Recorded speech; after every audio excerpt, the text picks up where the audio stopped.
So hey guys, good morning everyone, welcome back to my new vlog video. તો કેમ છો બધા? મજામાં? આપણો વ્લોગ વિડીયો જોતા એટલે એકદમ મજામાં ને મજામાં જ હોય ને. સૌ પ્રથમ તો લિટરલી ગાઈઝ સોરી, કારણ કે અહીંયા બોટાદ આવ્યો ને તેદુના થોડાક નાના નાના વ્લોગ બને છે.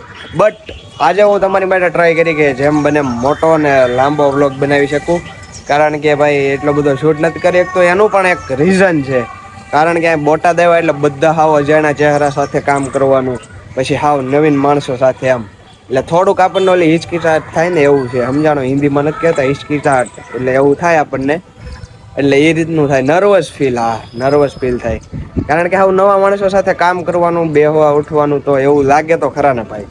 બાકી બીવાની કઈ વાત નથી ને. બાકી અત્યારે જો અહીંયા એકલો છું તો કેવો મસ્ત મજાનો વ્લોગ શૂટ કરું, એ રીતનું હોય તો મસ્ત મજાની સોસાયટી છે. હું જ્યાં રહું છું એ તે મસ્ત મજાની સોસાયટી છે. ચેક કરો, ફરતી બાજુ ગ્રીનરી છે, વરસાદનો માહોલ બનેલો હોય, કારણ કે ચોમાસું ચાલે એટલે વરસાદ આવવાનો જ છે. અને બે દીથા વાતાવરણ બને છે, પણ કઈ વરસાદ એટલો બધો આવતો નથી. અત્યારે ધીમે ધીમે છાંટા પડે છે, બટ આખી સોસાયટીમાં ગ્રીનરી છે મસ્ત મજાની. વડલો પીપળો, આસોપાલો, બીલીપત્ર, લીમડા નઈત નવું વાવેલું છે. અહીંયા સોલર પણ ફિટ કરેલું છે. ઈ રૂમમાં હેઠે સાહેબો ની રહે છે. અને હું તમને કહેતો હતો ને મારા રૂમનું ટૂર, એ અહીંયા છે. જો મારા કપડાં સુકાય, અહીંયા અમે રહીએ છીએ 2 જણા. અને હું તમને મારો રૂમનો ટૂર નથી આપતો, એનું પણ એક કારણ છે ભાઈ, કારણ કે હેઠે ભાઈ છે, એનું નામ દર્શનભાઈ છે, ભરવાડ છે. તો એ સૂતા હોય ને એટલે હું તમને રૂમનું ટૂર ન આપી શકું ને. બાકી એ ભાઈને છે ને એણે મને કીધું કે મારે સોશિયલ મીડિયામાં નથી આવવું, એટલે બાકી તો એ ભાઈ સાથે મળાવી દે. સમજાણો? તો કાંઈ વાંધો નહીં, ચાલો હવે હમણાં 11 વાગે ને એટલે દુકાને જવાનો ટાઈમ થાય. તો તમારો ભાઈ અને ઓલા ભાઈ નીચે છે એ તૈયાર થઈ જાય, પછી અમે બે નીકળી જાવ. એ ઓલી બાજુ જાય, હું આમ જાય. એ લાપીનોની બ્રાન્ડમાં કામ કરે છે ને હું છું કર્ણાવતીમાં, બરોબર? એ રીતનું હે. તો કાંઈ વાંધો નહીં, ચાલો કન્ટિન્યુ બન્યા રહેજો. જે કાંઈ છે આજના દિવસમાં દેખાડીશું. આજે ટાઈમમાં થોડું ઘણું મોડું થઈ ગયું, એટલે ઉતાવળા જાય છે, તો અત્યારે નીકળી ગયા છીએ આપણા ખેડે. મતલબ કે આગળ અહીંયા હે ને શેરી હે બે ત્રણ શેરી વટીએ ને એટલે મેન રોડ આવે, ત્યાંથી રિક્ષા પકડીને જવાનું. દર્શનભાઈ ઓલી બાજુ, હું આમ જાઉં, એટલે એવું છે. તો કાંઈ વાંધો નહીં, ચાલો અત્યારે જલ્દીથી નીકળી જાય ને આપણે પહોંચી જાય દુકાને, પછી તો કાંઈ ઉપાધિ હોય નહીં. તો ભાઈ લિટરલી અહીંની છે ને નગરપાલિકાની જે સુવિધા છે ને બહુ સારી છે. જો કાલે અહીંયા થાંભલો, ઓલી ગાડી ઠોકેલી હતી ને, થાંભલો આજે પાછો ઊભો હોત થઈ ગયો. એટલે બહુ ફાસ્ટ સર્વિસ છે ને સારું છે આમ બોટાદમાં. આપણે તો કુંડલામાં મહિનો દી પડ્યું છે.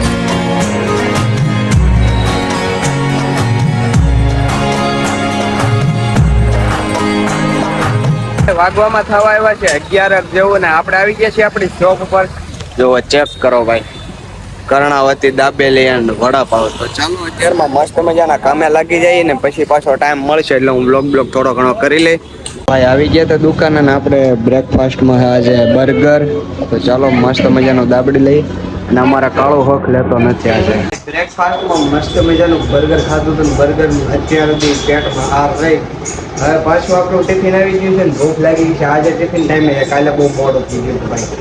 3:30 આવ્યું હતું ને અત્યારે વાગ્યા 1:30 જેવું હતું. અત્યારે ટિફિન આવી ગયું હોય ને અત્યારે ટિફિનમાં હું છે તમને દેખાડી દઉં. અત્યારે છે ભાઈ મસ્ત મજાની ગરમા ગરમ રોટલી, નાની આવે 10 રોટલી આવે ટિફિનમાં, અને ચણાનું શાક. તો ચાલો મસ્ત મજાનું દાબડી લઈએ અને ખાઈ લઈએ.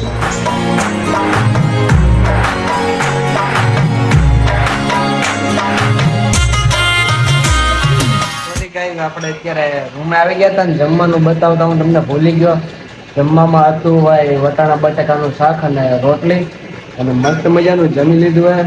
અને ભાઈના ઘરે નાસ્તો મોકલાવ્યો હતો, એ ત્યારે થોડો ઘણો ખાધો. પછી સાળંગપુરની પ્રસાદી આવી હતી, એ હજી ખાશું પણ સવારે નાહી ગયો, કારણ કે ભાઈ પ્રસાદી ને એટલે નો રીસ. અને બાકી બોટાદની લાઈફ કાંક આવી છે તમારા ભાઈ, આખો દી કામ કરવાનું. નહોતી ટેવ આપણે રખડતા સાવરકુંડલામાં, તોય તે અત્યારે કરવું પડે. અને ગમે એ ભાઈ હરેક છોકરાની લાઈફ આવી ગઈ એટલે હે ને કોઈ મોટી વાત નથી ને. બાકી કાંઈ વાંધો નહીં, ચાલો આવું બધું હાલે જ રાખશે. આપણે બોટાદમાં તો ટૂંક સમય રહેવાનું હોય, પછી પાછા આપણે સાવરકુંડલા. બટ અહીંયા આવીને એટલે માણસોને કદર થવા મળે, એ વસ્તુ સાચી છે. કારણ કે ફેમિલીથી દૂર જાય, ભાઈબંધોથી દૂર જાય એટલે આમ થોડો ઘણો ફેર તો પડે જ છે ભાઈ.